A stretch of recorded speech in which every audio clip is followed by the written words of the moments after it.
નમસ્કાર. કેમ છો બાળ મિત્રો? મજામાં ને? હું આશીષ સોચિત્રા, શ્રી વીરપુર કન્યા પ્રાથમિક શાળા, મૂળ વીરપુર જલારામ, તાલુકો જેતપુર, જિલ્લો રાજકોટ. આજે આપણે ધોરણ 8માં ડિસેમ્બર માસમાં GCERT દ્વારા લેવાયેલ ગણિત વિષયની એકમ કસોટીનું સોલ્યુશન કરીશું. તો જોઈએ આપણે સોલ્યુશન.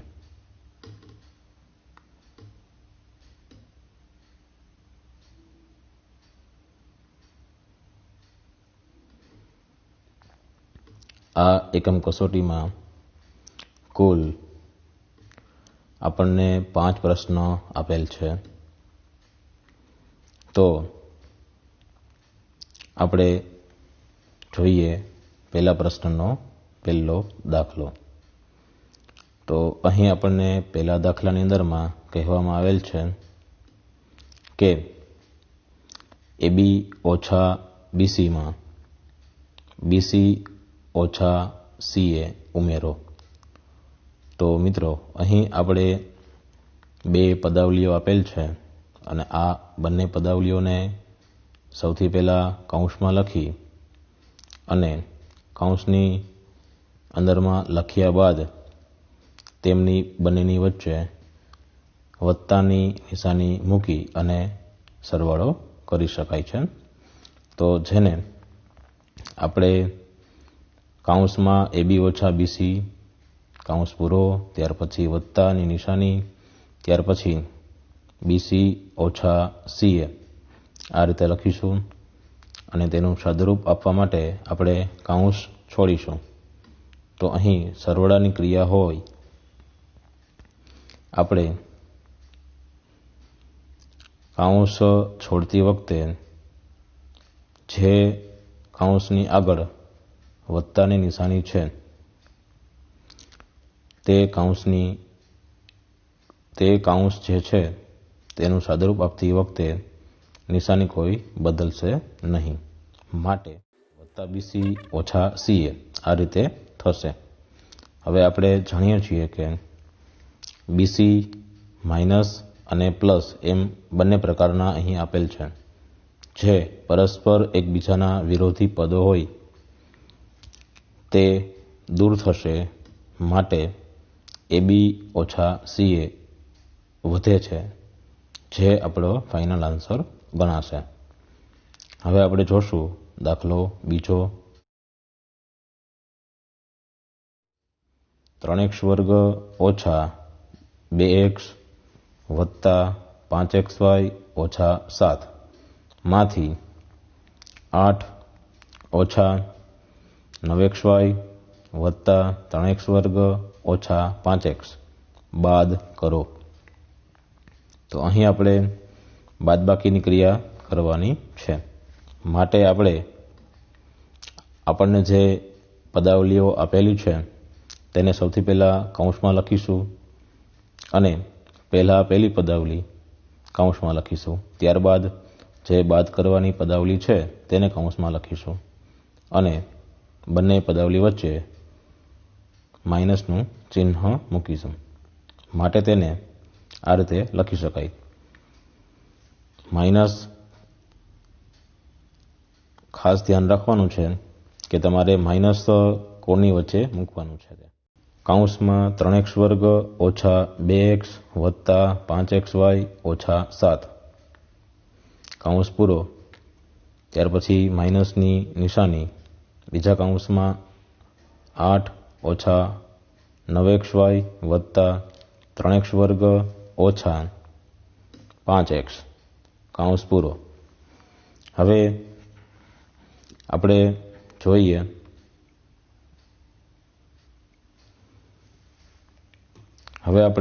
સાદુરૂપ આપીએ અને કૌંસ છોડશું. માટે જે કૌંસની આગળ માઇનસની નિશાની છે, ઋણ નિશાની છે, એ કૌંસને આપણે ઋણ નિશાની આપીશું. એટલે કે કૌંસની અંદરમાં જે પદ ધન હશે તે પદ ઋણ થશે અને ઋણ પદ હશે તે ધન થશે. માટે આપણે આ પ્રમાણે લખીશું 3x વર્ગ ઓછા 2x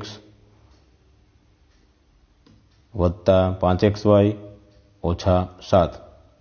ત્યાર પછી ઓછા 8 વત્તા 9xy ઓછા 3x વર્ગ વત્તા 5x.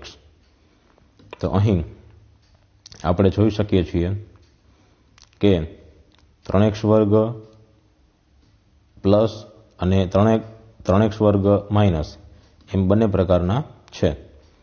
એટલે કે આપણે હવે પદોને ગોઠવીશું x વર્ગવાળા, x વાળા, xy વાળા અને સંખ્યાત્મક પદ, અચળ પદ.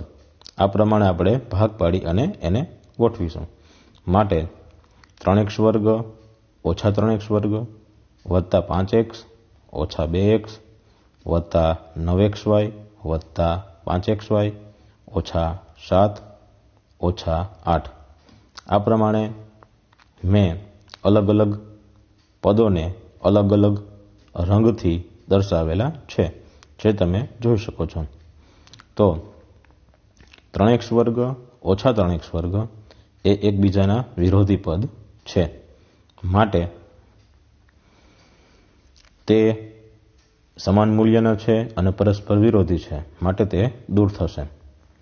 હવે આ જ રીતે વત્તા 5x ઓછા 2x, અહીં આ બંને પદ વિરોધી પદ છે, એટલે કે વિરુદ્ધ નિશાનીવાળા પદ છે, પરંતુ તેનું મૂલ્ય સમાન નથી. માટે તે દૂર નહીં થાય, પરંતુ તેમની વચ્ચે બાદબાકીની ક્રિયા કરવાની રહેશે. અસમાન નિશાની હોય આપણે હંમેશા બાદબાકીની ક્રિયા કરીએ છીએ અને મોટા પદની નિશાની મૂકીએ છીએ. તો આ નિયમ મુજબ 5x ઓછા 2x નું સાદુરૂપ આપણે આપીએ તો આપણને 3x મળે છે. હવે આ જ રીતે વત્તા 9xy વત્તા 5xy, તો અહીં નિશાની બંનેમાં સમાન છે અને સમાન નિશાનીએ સરવાળો કરવાનો હોય છે. માટે 9xy વત્તા 5xy નો સરવાળો કરતા આપણને મળે છે 14xy. અને નિશાની બંનેમાં વત્તાની જ છે, માટે જવાબમાં પણ વત્તાની નિશાની રહેશે, એટલે કે પ્લસ 14xy આપણને મળશે. હવે આ જ રીતે ઓછા 7 ઓછા 8, તો અહીં પણ સમાન નિશાની છે, માટે સરવાળાની ક્રિયા કરવાની થશે અને 7 અને 8 તેમનો સરવાળો 15 થશે અને બંનેમાં જે નિશાની સામાન્ય રહેલી છે તે જ નિશાની જવાબમાં રહેશે. માટે ઓછા 7 ઓછા 8 બરાબર ઓછા 15 થશે. તો આપણને જે દાખલો બીજો આપેલ છે તેનો સાદુરૂપ આપતા આપણને જવાબ ફાઇનલ મળે છે 3x વત્તા 14xy ઓછા 15. હવે આપણે જોઈએ પ્રશ્ન બીજો. યોગ્ય નિત્યસમનો ઉપયોગ કરી અને ગુણાકાર કરો. એમાં દાખલો પહેલો. x વત્તા 7 પહેલા કાઉન્સમાં અને બીજા કાઉન્સમાં પણ x વત્તા 7, અને આ બંને x વત્તા 7નો ગુણાકાર કરવાનો છે, પણ નિત્યસમનો ઉપયોગ કરીને. તો આપણે જાણીએ છીએ કે x વત્તા 7 ગુણ્યા x વત્તા 7, જ્યારે આ રીતે આપણને કોઈ પણ એક જ સરખા પદ ગુણાકારની ક્રિયામાં આપેલ હોય તો આપણે તેને વર્ગ સ્વરૂપે લખી શકીએ છીએ. માટે x વત્તા 7નો વર્ગ આપણે લખીશું. હવે આપણે જાણીએ છીએ કે જ્યારે કોઈ પણ આપણને બે પદ આપેલ હોય અને તેમનો વર્ગ કરવાનું કહેવામાં આવેલ હોય તો તેને આપણે એક નિત્યસમ સ્વરૂપે જાણીએ છીએ અને આ પ્રમાણે આપણે લખી શકીએ છીએ. તો x વત્તા y નો વર્ગ બરાબર x વર્ગ વત્તા 2xy વત્તા y વર્ગ થાય છે. આ નિત્યસમ આપણે સૌ જાણીએ છીએ અને આ નિત્યસમ મુજબ આપણે x વત્તા 7 નો વર્ગનું સાદુરૂપ આપીશું.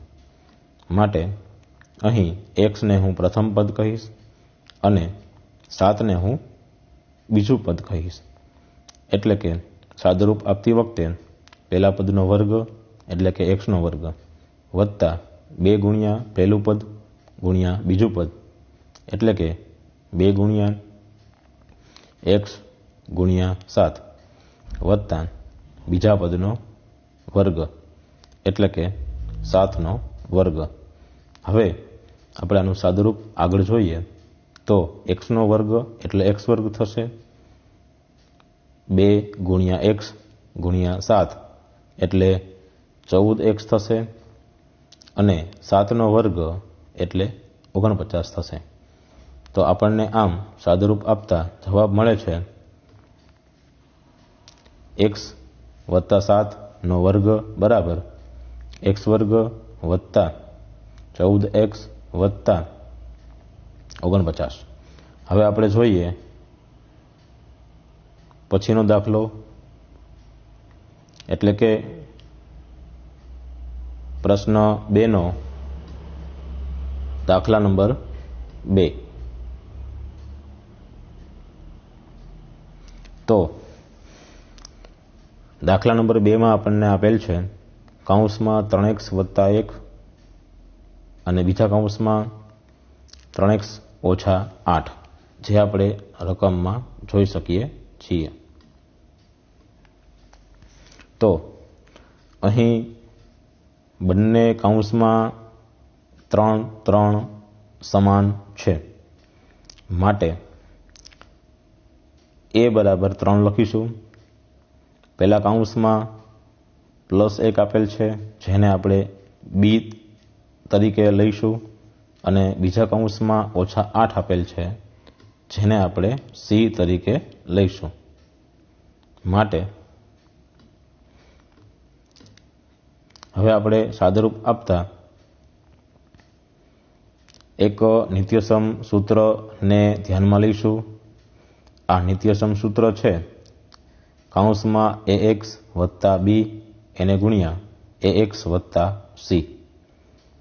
તેનું નિત્યસમ સૂત્ર સાદુરૂપ આપતા ax વર્ગ વત્તા છગડીયા કૌંસમાં નાનો કૌંસ એની અંદરમાં b વત્તા c નાનો કૌંસ પૂરો એને ગુણ્યા ax ત્યાર પછી છગડીયો કૌંસ પણ પૂરો વત્તા નાના કૌંસમાં b ગુણ્યા c. આ સૂત્ર મુજબ આપણે સાદુરૂપ આપીશું અને આ સૂત્રમાં આપણે જ્યાં a છે ત્યાં 3 મૂકીશું, જ્યાં b છે ત્યાં +1 મૂકીશું અને જ્યાં c છે ત્યાં -8 મૂકીશું. તો સાદુરૂપ આપતા આપણને મળે છે પહેલા કૌંસમાં 3x વત્તા 1 એને ગુણ્યા બીજા કૌંસમાં 3x ઓછા 8 બરાબર 3x નો વર્ગ વત્તા છગડીયા કૌંસમાં નાનો કૌંસ કરી 1 ઓછા 8 કૌંસ પૂરો ત્યાર પછી ગુણાકારમાં 3x પછી છગડીયો કૌંસ પૂરો પછી વત્તા છગડીયા કૌંસમાં +1 અને -8 નો ગુણાકાર છગડીયો કૌંસ પછી પૂરો. હવે આપણે જોઈએ તો 3x નો વર્ગ બરાબર 9x વર્ગ મળે છે અને સાદુરૂપ આપતા છગડીયા કૌંસમાં 1 ઓછા 8 બરાબર -7 મળે છે અને તેની સાથે 3x ગુણાકારમાં છે વત્તા હવે કૌંસમાં આપણને આપેલ છે +1 ગુણ્યા -8. અહીં બે અસમાન નિશાનીવાળા પદો નો ગુણાકાર છે માટે ગુણાકાર 8 થશે અને નિશાની ઓછા રહેશે માટે આપણે ત્યાં -8 લખીશું. એટલે 9x વર્ગ વત્તા કૌંસમાં -7 ગુણ્યા 3x વત્તા કૌંસમાં -8 આ રીતે મળે. હવે આપણે સાદુરૂપ આગળ લખીએ તો 9x વર્ગ ઓછા 3 ગુણ્યા 7 એટલે 21 અને x તો પહેલેથી છે જ એટલે -21x લખાશે અને -8 આ આપણો ફાઇનલ આન્સર થશે. હવે પ્રશ્ન 3 જોઈએ. એમાં સૂચના આપણને આપેલ છે કે નીચેના દાખલાઓ ગણો. એમાં આપણે જોઈએ દાખલો પહેલો.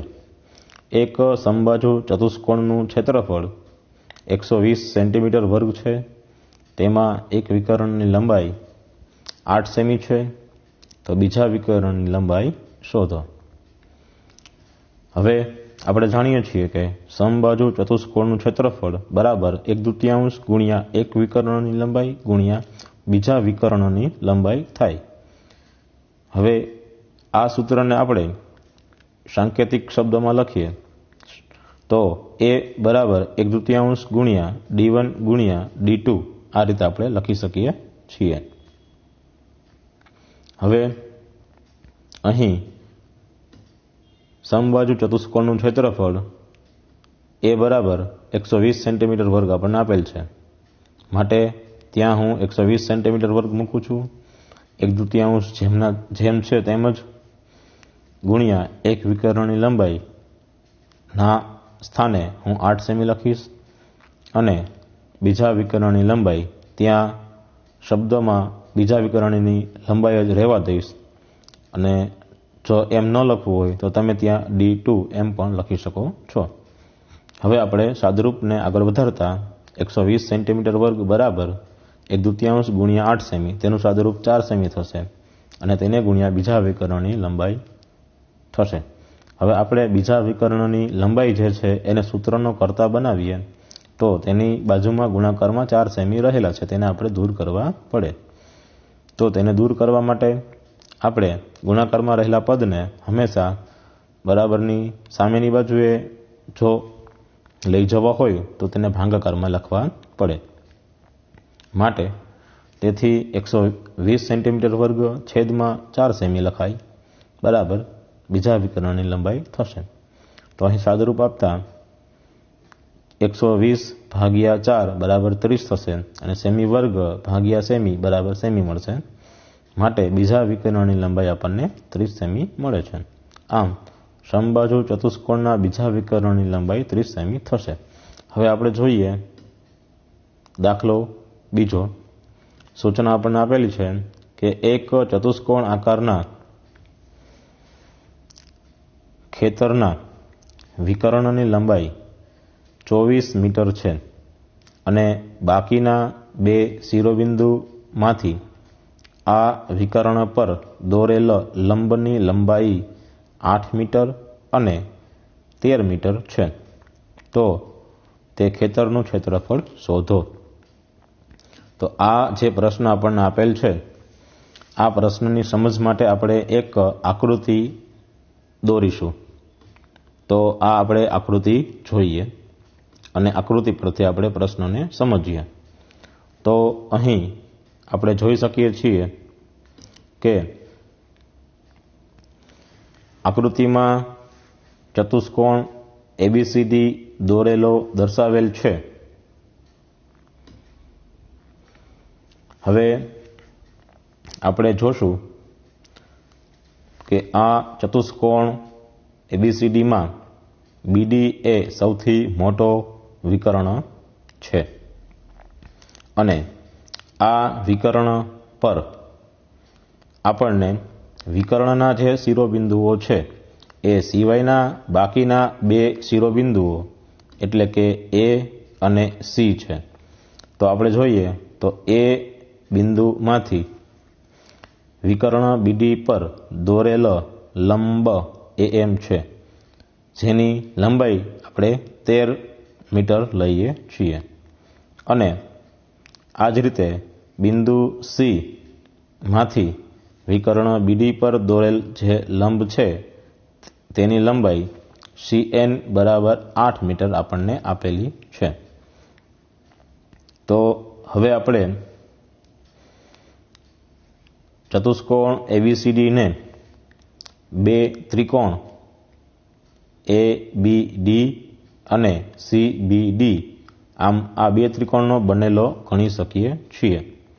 માટે ચતુષ્કોણ ABCDનું ક્ષેત્રફળ એ આ બે ત્રિકોણના ક્ષેત્રફળના સરવાળા જેટલું થશે. માટે ચતુષ્કોણ ABCDનું ક્ષેત્રફળ બરાબર ત્રિકોણ ABDનું ક્ષેત્રફળ વત્તા ત્રિકોણ CBDનું ક્ષેત્રફળ થાય। હવે આપણે જાણીએ છીએ કે કોઈ પણ ત્રિકોણનું ક્ષેત્રફળ એ હંમેશા 1/2 ગુણ્યા અનુરૂપ પાયો અને આ પાયાને અનુરૂપ વેધ આ સૂત્ર મુજબ આપણને મળે છે। માટે ત્રિકોણ ABDનું ક્ષેત્રફળ 1/2 ગુણ્યા પાયો BD ગુણ્યા અનુરૂપ વેધ AM પ્રમાણે મળશે, વત્તા ત્રિકોણ CBDનું ક્ષેત્રફળ જે છે ત્યાં 1/2 ગુણ્યા અનુરૂપ પાયો BD ગુણ્યા અનુરૂપ વેધ CN થી મળશે। હવે આપણે અહીં જોઈ શકીએ છીએ કે 1/2 ગુણ્યા પાયો BD એ બંનેમાં સામાન્ય પદ છે, સરખા પદ છે। માટે આ સરખા પદને આપણે કોમન લઈશું, માટે તેને હવે આપણે આ રીતે લખી શકીશું 1/2 ગુણ્યા પાયો BD ગુણ્યા કૌંસમાં AM વત્તા CN।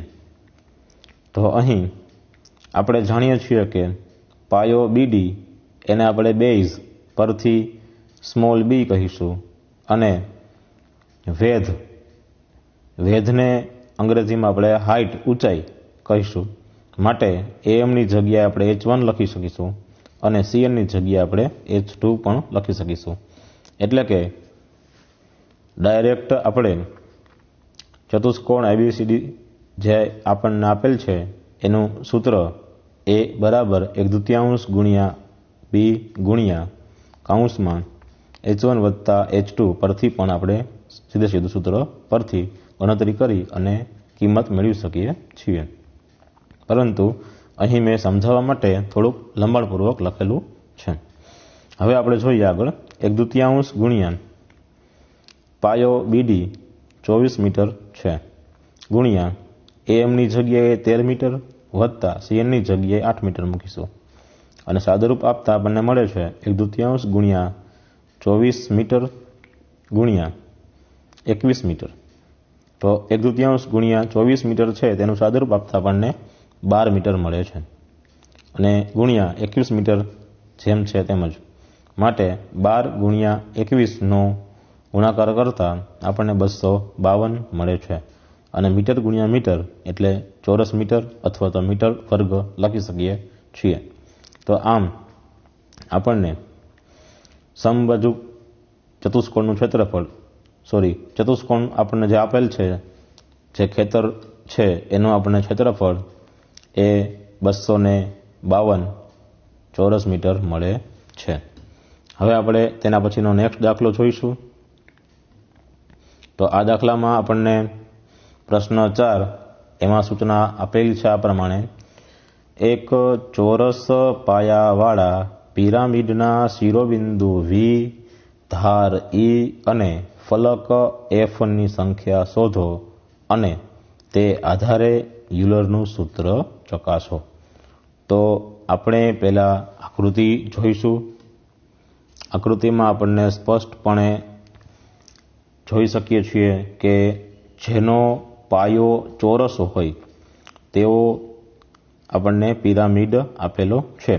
તો પિરામિડ દોરવા માટે આપણે સૌથી પહેલા એક ચોરસ ABCD દોરીશું અને તેનાથી થોડે ઊંચાઈ પર બિંદુ E દર્શાવીશું અને ત્યાર પછી ક્રમશઃ AE, BE, CE અને DE આ પ્રમાણે રેખાખંડ જોડીશું। આ પ્રમાણે જોડવાથી ચોરસ પાયાવાળો પિરામિડ દોરી શકાય છે। તો હવે આકૃતિમાં ચોરસ પાયો હોય તેવો એક પિરામિડ દર્શાવેલ છે। અહીં પિરામિડની ટોચને આપણે બિંદુ E વડે દર્શાવેલ છે। આકૃતિ પરથી સ્પષ્ટપણે કહી શકાય છે કે ચોરસ પાયાવાળા પિરામિડમાં શિરોબિંદુઓ અનુક્રમે જો જોઈએ તો A, B, C, D અને E છે। એમ કુલ 5 શિરોબિંદુઓ છે। માટે શિરોબિંદુઓની સંખ્યા V બરાબર 5 થશે। હવે આકૃતિ પરથી સ્પષ્ટપણે આપણે કહી શકીએ છીએ કે ચોરસ પાયાવાળા પિરામિડમાં ધાર એ બી બીસી સીડી ડીઈ ડીઈ ડીએ એ ઉપરાંત એઈ બીઈ અને સીઈ આમ કુલ આપણને 8 ધાર આપેલી છે. તો ધારની સંખ્યા બરાબર ઈ બરાબર 8 મળે છે. આકૃતિ પરથી સ્પષ્ટપણે એમ પણ આપણે કહી શકીએ છીએ કે ફલક કુલ 5 આપેલ છે, જેમાં એક ચતુષ્કોણ એબીસીડી જે પાયો છે, એ ઉપરાંત ત્રિકોણ આકારના કુલ 4 બીજા ફલક એટલે કે ત્રિકોણ એબીઈ, ત્રિકોણ બીસીઈ, ત્રિકોણ સીડીઈ અને ત્રિકોણ ડીઈએ. આ પ્રમાણે આપણને કુલ 5 ફલક મળે છે. એટલે ફલકની સંખ્યા બરાબર f બરાબર 5 થશે. હવે આપણે જાણીએ છીએ કે યુલરનું સૂત્ર એ નીચે મુજબ છે, એટલે કે ફલકની સંખ્યા વત્તા શિરોબિંદુની સંખ્યા ઓછા ધારની સંખ્યા બરાબર 2.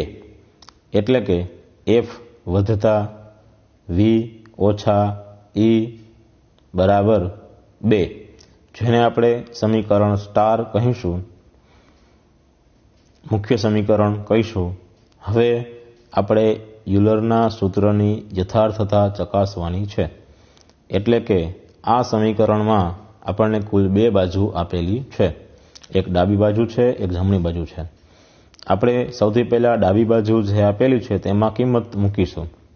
એટલે ડાબી બાજુ બરાબર f વત્તા v ઓછા e બરાબર f અને v ની કિંમત 5 5 છે અને e ની કિંમત 8 છે.